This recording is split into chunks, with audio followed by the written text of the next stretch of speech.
ജയ് മോഹൻജി. വിശുദ്ധിയുടെ ശക്തി. വായന തുടരുന്നു. അധ്യായം 4. ശരിയായ മാർഗം. സംശയം മനുഷ്യപ്രകൃതിയുടെ ഭാഗമാണ്. നാം എല്ലാത്തിനെയും സംശയിക്കുന്നു. ഇത് പ്രധാനമായും അരക്ഷിതത്വബോധം കൊണ്ടും പരാജയഭീതി കൊണ്ടുമാണ്. സമൂഹം നമ്മെ മന്ദബുദ്ധി എന്ന് വിളിച്ചാൽ എന്താണ് കുഴപ്പം? ചരിത്രം നമ്മെ ഒരു പരാജയമായി വിലയിരുത്തിയാൽ എന്താണ് കുഴപ്പം? സംശയങ്ങൾ എല്ലാ കാര്യങ്ങൾക്കും തടസ്സമാണ്, പ്രത്യേകിച്ച് പുരോഗതിക്ക്. നാം എല്ലായ്പ്പോഴും ഒരു തരത്തിലല്ലെങ്കിൽ മറ്റൊരു തരത്തിൽ നിരന്തരമായ ഭയത്തിൽ കഴിയുന്നു. പരീക്ഷകളെക്കുറിച്ചുള്ള പേടി, പ്രതിച്ഛായ, സൗഹൃദങ്ങൾ, പ്രീതി, സ്നേഹം, ആത്മാഭിമാനം മുതലായവ നഷ്ടപ്പെട്ടെങ്കിലോ എന്ന ഭയം. നാം പലതരത്തിലുള്ള ഭയങ്ങളുടെ ഒരു ഭാണ്ഡമാണ്. ഭയം സ്നേഹത്തിൻ്റെ വിപരീതമാണ്. സ്നേഹത്തിൻ്റെ അഭാവമാണ് ഭയം. ശരിയായ മാർഗത്തെക്കുറിച്ച് നിങ്ങളിൽ പലരും എന്നോട് ധാരാളം ചോദ്യങ്ങൾ ചോദിച്ചിട്ടുണ്ട്. എൻ്റെ ഉത്തരം ലളിതമാണ്. നിങ്ങൾ ഇപ്പോൾ സഞ്ചരിച്ചു കൊണ്ടിരിക്കുന്ന അതേ പാതയാണ് അത്. നിങ്ങൾക്ക് മറ്റൊരു മാർഗം തിരഞ്ഞെടുക്കുവാൻ കഴിയുമായിരുന്നില്ല. നിങ്ങൾ ഇപ്പോൾ ഇവിടെ ഇരുന്ന് ഈ കത്ത് വായിക്കുന്നത് യാദൃച്ഛികമല്ല. നിങ്ങൾ ഒരു പ്രത്യേക സ്ഥലത്ത് ഒരു പ്രത്യേക ജോഡി മാതാപിതാക്കളുടെ സന്തതിയായി ജനിച്ചു എന്നതും ഒരു പ്രത്യേക കൂട്ടം ആളുകളോടൊപ്പം ജീവിച്ചു എന്നതും യാദൃച്ഛികമല്ല. വിദ്യാഭ്യാസം, ജോലി, പല കാലത്തും ജീവിച്ച സ്ഥലങ്ങൾ, പണം സമ്പാദിക്കൽ, പണം നഷ്ടപ്പെടൽ, പ്രേമബദ്ധരാകൽ, തെറ്റിപ്പിരിയൽ ഇവയൊന്നും യാദൃച്ഛികമല്ല. എല്ലാം നിങ്ങൾ ഭൂമിയിൽ എത്തുന്നതിനു മുമ്പ് നിശ്ചയിച്ച തിരക്കഥയുടെ കാര്യപരിപാടിയുടെയും ഭാഗമാണ്. ആ പരിപാടി അനുസരിച്ച് ജീവിക്കുമ്പോൾ ശരിയായ പാത ഇതാണോ എന്ന് നിങ്ങൾക്ക് സംശയമുണ്ടെങ്കിൽ അത് നിങ്ങൾ ഈ ജന്മത്തിൽ ആർജിച്ച അരക്ഷിതത്വം കൊണ്ടും അറിയാത്തതിനെക്കുറിച്ചുള്ള ഭയം കൊണ്ടുമാണ്. നമ്മുടെ പ്രാരബ്ധം, ലളിതമായി പറഞ്ഞാൽ നിറവേറ്റപ്പെടാത്ത ആഗ്രഹങ്ങൾ കാരണമാണ് നാം ഇവിടെ വന്നത്. ഇതേ ഉദ്ദേശത്തോടെ പല രൂപത്തിലും പല പേരിലും പല സ്ഥലങ്ങളിലും നാം വീണ്ടും വീണ്ടും വന്നുകൊണ്ടിരിക്കുന്നു. അതുകൊണ്ട് നാം കൂടുതൽ അഭിമാനിക്കുകയോ ദുഃഖിക്കുകയോ ചെയ്യേണ്ട കാര്യമില്ല. യാചകനായിരുന്ന ഒരാൾ ഒരു കൊട്ടാരത്തിൽ വന്ന് ജനിക്കുവാനായി എപ്പോഴും കൊതിച്ചു. അയാളുടെ അടുത്ത ജന്മത്തിൽ അത് സാധിച്ചു. കിട്ടുന്നതെല്ലാം ഭാവിയിലേക്ക് സൂക്ഷിച്ചു വയ്ക്കുക എന്ന മുജ്ജന്മ വാസന കൊണ്ട് അയാൾ വലിയ പിശുക്കനായി തീർന്നു. അയാളുടെ കൊട്ടാര ജീവിതത്തിലും ദാരിദ്ര്യത്തിൻ്റെ ലക്ഷണങ്ങൾ നിലനിന്നു. എന്നാൽ അയാൾ ഒരു രാജകുടുംബാംഗം ആയിരുന്നു.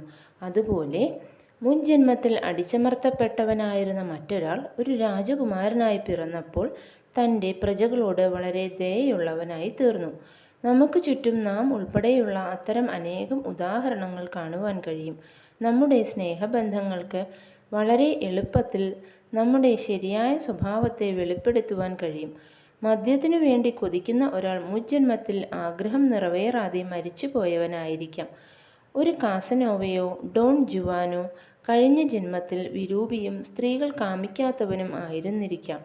ഭക്ഷണത്തോട് അത്യാർത്തിയുള്ള ഒരാൾ മുമ്പൊരു ജന്മത്തിൽ കൊടിയ ദാരിദ്ര്യം അനുഭവിച്ചവനായിരിക്കാം. മെലിഞ്ഞ ഒരാൾ ഒരുപക്ഷേ കഴിഞ്ഞ ജന്മത്തിൽ തടിച്ചു കൊഴുത്തവനായിരിക്കാം. അങ്ങനെ ദയവ് ചെയ്ത് നിങ്ങൾ സ്വയം മറ്റ് ആരെയെങ്കിലുമായി താരതമ്യപ്പെടുത്തരുത് എന്നാണ് നിങ്ങളോടുള്ള എൻ്റെ അഭ്യർത്ഥന. നിങ്ങളുടെ മാർഗത്തിൽ വിശ്വസിക്കുക. നിങ്ങൾ എന്നെങ്കിലും ഒരിക്കൽ നിങ്ങളുടെ മാർഗം മാറ്റുവാനുള്ള യോഗ്യത നേടിയാൽ അത് സംഭവിക്കും. ചുറ്റുപാടുകൾ അതിനുള്ള സന്ദർഭമൊരുക്കും. ഒരിക്കലും വ്യാകുലപ്പെടേണ്ട. നിങ്ങൾ തീർച്ചയായും ഒരു ദൈവിക ശിശുവാണ്. മറ്റുള്ളവരുടെ അരക്ഷിതത്വവും നിങ്ങളെ അലട്ടേണ്ടതില്ല. പൂജയുടെ ശരിയായ രീതി എന്താണെന്ന് നിങ്ങൾ പലരും എന്നോട് ചോദിച്ചിരുന്നു. ആരെയാണ് പൂജിക്കുന്നത്? ദൈവം നിങ്ങളുടെ പുറമേയാണോ? ആണെങ്കിൽ എവിടെയാണ്? ദൈവത്തെക്കുറിച്ചുള്ള നിങ്ങളുടെ സങ്കല്പം എന്താണ്? ദൈവം ചുമരിന്മേൽ വയ്ക്കുന്ന ആ ചിത്രമാണോ?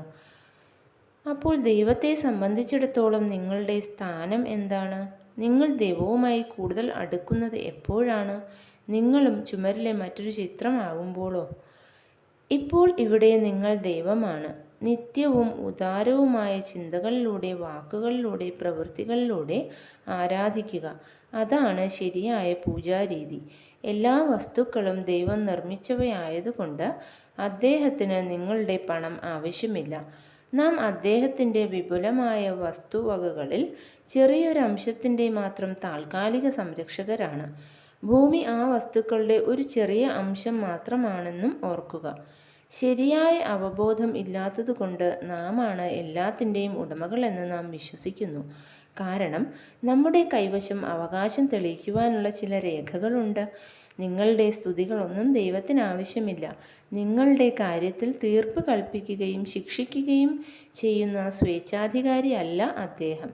ദൈവം സ്നേഹമാണ്. നിങ്ങൾ നിരന്തരം പൂർണ്ണ മനസ്സോടെ ദയയും സഹാനുഭൂതിയും പ്രകടിപ്പിക്കുകയാണെങ്കിൽ നിങ്ങൾ അദ്ദേഹമായി തീരുന്നു. അദ്ദേഹത്തെ അറിയണമെങ്കിൽ അദ്ദേഹമായി തീരണം. സിദ്ധാന്തങ്ങളെല്ലാം നിഷ്പ്രയോജനമാണ്. ഓരോ ഉപാസനാ രീതിയും അത് മറ്റൊരു ചടങ്ങായി തീരുകയാണെങ്കിൽ പ്രയോജനശൂന്യമാണ്. പ്രവൃത്തി കൊണ്ട് നിങ്ങൾക്ക് അദ്ദേഹത്തിലേക്ക് എത്തുവാൻ കഴിയുകയില്ല. അസ്തിത്വം കൊണ്ട് അദ്ദേഹമായി തീരാൻ കഴിയും. അഹംബോധമില്ലായ്മയാണ് അദ്ദേഹത്തിൻ്റെ അവസ്ഥ. അപ്പോൾ എങ്ങനെയാണ് അദ്ദേഹത്തിന് വിധി പറയുകയും ശിക്ഷിക്കുകയും ചെയ്യുന്ന ഒരു ന്യായാധിപനാകാൻ കഴിയുക? പ്രകൃതി ദുരന്തങ്ങൾ അദ്ദേഹത്തിൻ്റെ പ്രതികാര പദ്ധതിയല്ല. നിങ്ങൾ സ്ഥിരമായി പ്രകൃതിയെ ദുരുപയോഗം ചെയ്യുന്നതിന് കിട്ടുന്ന ഫലമാണ് അത്. പ്രകൃതിയിലെ ഒരു അത്യാഹിതത്തിന് നാം എന്തിനാണ് ദൈവത്തെ കുറ്റപ്പെടുത്തുന്നത്? നാം എന്തിനാണ് മരങ്ങളെല്ലാം മുറിക്കുകയും പ്രപഞ്ചത്തെ മൂടത്തക്ക വിധം വാതകങ്ങളെ തുറന്നുവിടുകയും ചെയ്തത്? നമ്മുടെ തന്നെ ബുദ്ധിശൂന്യമായ നിർമ്മാണ പ്രവൃത്തികൾ നമ്മെ ശ്വാസം മുട്ടിക്കുന്നു. അതിന് ദൈവത്തെ കുറ്റപ്പെടുത്തുന്നത് എന്തിന്? അദ്ദേഹം എല്ലായ്പ്പോഴും കാറിലെ പെട്രോൾ പോലെയോ സ്വിച്ചിലെ വൈദ്യുതി പോലെയോ നിങ്ങളെ സേവിക്കുക മാത്രം ചെയ്യുന്നു. അദ്ദേഹത്തിന് സ്വന്തമായ ലക്ഷ്യങ്ങൾ ഇല്ല. അദ്ദേഹം നിങ്ങളെ നിർവഹിക്കാൻ സഹായിച്ചു എന്ന് മാത്രം. നിങ്ങൾ പൂജിച്ചാലും ഇല്ലെങ്കിലും അദ്ദേഹത്തിന് അത് പ്രധാനമല്ല. അദ്ദേഹമായി തീരൂ. അദ്ദേഹത്തിൻ്റെ സ്വഭാവമായ നിരുപാധികമായ സ്നേഹം പ്രദർശിപ്പിക്കൂ. ഭയത്തെ നശിപ്പിക്കൂ. വിശ്വാസത്തെ ഉറപ്പിക്കൂ. എനിക്ക് നാശമില്ല, എന്നെ നശിപ്പിക്കാൻ കഴിയില്ല എന്ന പൂർണ്ണമായ അവബോധമാണ് എല്ലാ ഭയങ്ങളെയും ഉന്മൂലനം ചെയ്യാനുള്ള താക്കോൽ. ഞാൻ അതാകുന്നു, നിങ്ങൾ അതാകുന്നു. എൻ്റെ സ്നേഹിതന്മാരെ, നിങ്ങൾ ഇപ്പോൾ സഞ്ചരിക്കുന്ന പാതയാണ് നിങ്ങൾക്കുള്ള ശരിയായ പാത. എന്തോ പോരായ്മയുണ്ടെന്ന് നിങ്ങൾക്ക് തോന്നുകയാണെങ്കിൽ അത് നിങ്ങളുടെ മനസ്സിൻ്റെ ലീലയാണ് എന്നറിയുക. ഒരു കുഴപ്പവുമില്ല. ജീവിതത്തിൽ കൂടെ കൂടെ ഈ വക വിചാരങ്ങൾ ഉണ്ടാവുകയും മനുഷ്യനെ അസ്വസ്ഥനാക്കുകയും ചെയ്യുക എന്നത് മനസ്സിൻ്റെ സ്വഭാവമാണ്. തീർച്ചയായും മറ്റുള്ളവരും അപര്യാപ്തത തോന്നിക്കുവാൻ കാരണമാകാറുണ്ട്. ആ വെട്ടിൽ വീണു പോകരുത്. എതിർപ്പൊന്നും കൂടാതെ ദൈവഹിതത്തിന് പൂർണ്ണമായി സമർപ്പിക്കുന്ന ഒരു മനോഭാവം പുലർത്തുക. ഈ ജീവിതയാത്ര തുടങ്ങുന്നതിന് മുമ്പ് നിങ്ങൾ സ്വയം നിശ്ചയിച്ച കാര്യപരിപാടിക്ക് സമർപ്പിക്കുക എന്നാണ് ഇതിനർത്ഥം. വാസ്തവത്തിൽ ദൈവത്തിന് നിങ്ങളുടെ പരിപാടിയുമായി ഒരു ബന്ധവുമില്ല. അദ്ദേഹം നിങ്ങളുടെ കാറിന് പെട്രോൾ നൽകി എന്ന് മാത്രം. ഈ ജീവിതയാത്രയുടെ അറ്റം വരെ എത്താനുള്ള പെട്രോൾ. നിങ്ങൾക്ക് നിങ്ങളുടെ പരിപാടി മുഴുവൻ നിർവഹിക്കുവാൻ കഴിയുമെന്ന് അദ്ദേഹം ഉറപ്പുവരുത്തി. യാത്ര പുറപ്പെടും മുമ്പേ നിങ്ങൾ തന്നെ നിശ്ചയിച്ച പദ്ധതി നിങ്ങൾക്ക് മനസ്സിലായില്ലെങ്കിൽ, ആസൂത്രണം ചെയ്ത സഞ്ചാരപഥം ഓർക്കാൻ കഴിയുന്നില്ലെങ്കിൽ അതേപ്പറ്റി ദൈവത്തിനെന്ത് ചെയ്യാൻ കഴിയും? യാത്രാ പദ്ധതിയിൽ ഇല്ലാതിരുന്ന കൂടുതൽ ആകർഷകങ്ങളായ ചില കാര്യങ്ങൾ പ്രതീക്ഷിച്ചുകൊണ്ട് വഴിമാറി സഞ്ചരിക്കാൻ നിങ്ങൾ മുതിർന്നുവെങ്കിൽ ദൈവത്തിന് അതിൽ എന്ത് പങ്കാണുള്ളത്? പുതുക്കിയ യാത്രാ പദ്ധതി പൂർത്തീകരിക്കാൻ പെട്രോൾ തികയാതെ വന്നാൽ അതിൽ ദൈവത്തിന് എന്ത് കാര്യം? ഈ യാത്ര അവസാനിപ്പിക്കുവാനും മറ്റൊരു യാത്ര ആസൂത്രണം ചെയ്യുവാനും അദ്ദേഹം നിങ്ങളെ സഹായിക്കും. ഇടപെടൽ ഇല്ല, സഹായം മാത്രം. ദൈവം വിശ്വസ്തനായൊരു ഭൃത്യനെ പോലെ പെരുമാറുന്നു. യഥാർത്ഥ ദൈവപുത്രന്മാരും അതുപോലെ പെരുമാറുന്നു. ദൈവം ഒരിക്കലും അഹംഭാവത്തോടെ പ്രവർത്തിക്കുന്നില്ല. അദ്ദേഹത്തിൻ്റെ കുട്ടികൾ അങ്ങനെ ചെയ്യുകയാണെങ്കിൽ ആ നിമിഷം അവർ ദൈവപ്രകൃതിയെ നിരാകരിക്കുന്നു. ദൈവത്തിന് അതിൽ ഉത്തരവാദിത്വമൊന്നും ഇല്ല.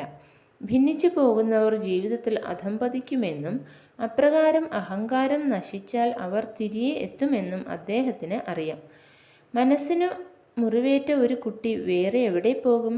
അവന് വീട്ടിൽ തിരിച്ചു വന്നേ മതിയാകൂ. ദൈവം അങ്ങനെയുള്ളവരെ ആശ്ലേഷിച്ച് അവരുടെ മുറിവുകൾ സുഖപ്പെടുത്തുവാൻ കാത്തിരിക്കുന്നുമുണ്ട്. എൻ്റെ മാർഗം മാത്രമാണ് ശരിയായ മാർഗം എന്ന് ഞാൻ പറയുകയാണെങ്കിൽ ഞാൻ നിങ്ങളോട് ആത്മാർത്ഥത കാട്ടാതിരിക്കുകയാണ്. എൻ്റെ മാർഗമാണ് എന്നെ സംബന്ധിച്ചിടത്തോളം ശരിയായ മാർഗം. നിങ്ങളുടെ മാർഗമാണ് നിങ്ങൾക്ക് ശരിയായ മാർഗം. നാം എല്ലാം നമ്മുടേതായ ശരിയായ പാതകളിലാണ്. താരതമ്യപ്പെടുത്തലിൻ്റെയോ വിമർശനത്തിൻ്റെയോ ആവശ്യമില്ല. മതങ്ങളെ സംബന്ധിച്ചും ഇപ്രകാരം തന്നെയാണ്. ഓരോരുത്തർക്കും അവരവർ ശീലിക്കുന്ന മതം അഥവാ വിശ്വാസമാണ് ശരിയായത്.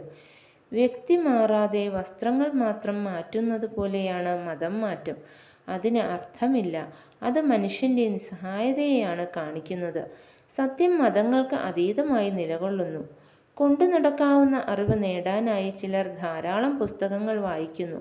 അവർക്ക് പൊതുജനങ്ങളിൽ നിന്ന് പ്രശംസയും ലഭിക്കുന്നു. വിവേകമാക്കി മാറ്റിയില്ലെങ്കിൽ ജ്ഞാനം ഒരു ഭാരമായി തീരുന്നു. അറിവ് സ്വരൂപിക്കൽ വികാരപരമായി ഭക്ഷിക്കുന്നത് പോലെയാണ്. കഴിക്കുന്ന ഭക്ഷണത്തിൽ ഏറിയ കൂറും ശരീരത്തിന് ആവശ്യമില്ലാത്തതുകൊണ്ട് പാഴായിപ്പോകുന്നു, അല്ലെങ്കിൽ ദഹനക്കേടുണ്ടാകുന്നു. എളുപ്പത്തിൽ ദഹിക്കുവാൻ കഴിയുന്നത് ഭക്ഷിക്കുക. വായനയുടെ കാര്യത്തിലും അതാണ് ശരി. വായിക്കുന്നത് മനസ്സിലാകണം. അത് പുരോഗതിക്ക് ഉപകരിക്കും. നിങ്ങൾക്ക് വായിക്കാൻ കഴിയാതിരുന്നവ നിങ്ങൾക്ക് ആവശ്യമുള്ളവയായിരുന്നില്ല. അത് മനസ്സിലാക്കൂ. ഒരു പ്രത്യേക വിഷയം വായിക്കേണ്ടത് ആവശ്യമായി വരുമ്പോൾ അത് നിങ്ങളുടെ കൈകളിൽ എത്തിച്ചേരും. ഇത് വ്യക്തമായി മനസ്സിലാക്കണം. നിങ്ങൾക്ക് ജീവിതത്തിൽ എന്തെങ്കിലും കിട്ടാതെ പോയി എന്ന തോന്നൽ ഉണ്ടാകരുത്. നിങ്ങൾക്ക് ഒന്നും നഷ്ടപ്പെട്ടിട്ടില്ല. ചിലർ മറ്റുള്ളവരുടെ ശ്രദ്ധ ആകർഷിക്കുവാൻ വേണ്ടി സർവ്വവിധ തന്ത്രങ്ങളും പ്രയോഗിക്കുന്നു. മരണത്തോടെ എല്ലാം നശിക്കുന്നു. ചിലപ്പോൾ ദുഷ്കൃത്യങ്ങളിലൂടെ നേടിയതെല്ലാം ഒരുവൻ്റെ വരും തലമുറയുടെ അധഃപതനത്തിന് കാരണമായിത്തീരുന്നു. പ്രവൃത്തിയുടെ അവശിഷ്ടങ്ങൾ ഒരിക്കലും നശിക്കുന്നില്ല. അവ നിലനിൽക്കുകയും ഒരുമിച്ചു കൂടി സംഭവങ്ങളായി ചിലപ്പോൾ അസാധാരണമായ ഒരു സംഭവമായി തീരുകയും ചെയ്യുന്നു. എന്തെല്ലാം കർമ്മങ്ങൾ ചേർന്നാണ് അത് ഉണ്ടാക്കിയതെന്ന് നമുക്ക് കാണാനോ അറിയാനോ കഴിയുകയില്ല. ചിലർക്ക് അംഗീകാരം കൊണ്ടും പ്രശംസ കൊണ്ടും ആത്മനിയന്ത്രണം നഷ്ടപ്പെടുന്നു. അവരെ താങ്ങി നിർത്തിയ അനുമോദനങ്ങൾ അവസാനിക്കുമ്പോൾ അവർ നിലംപതിക്കുന്നു. എന്ത് പ്രതാപത്തിൻ്റെ പിന്നാലെയാണ് നാം ഓടുന്നത്? എന്താണ് നാം തെളിയിക്കുവാൻ ശ്രമിക്കുന്നത്? നാം ഇതെല്ലാം എവിടേക്ക് കൊണ്ടുപോകും?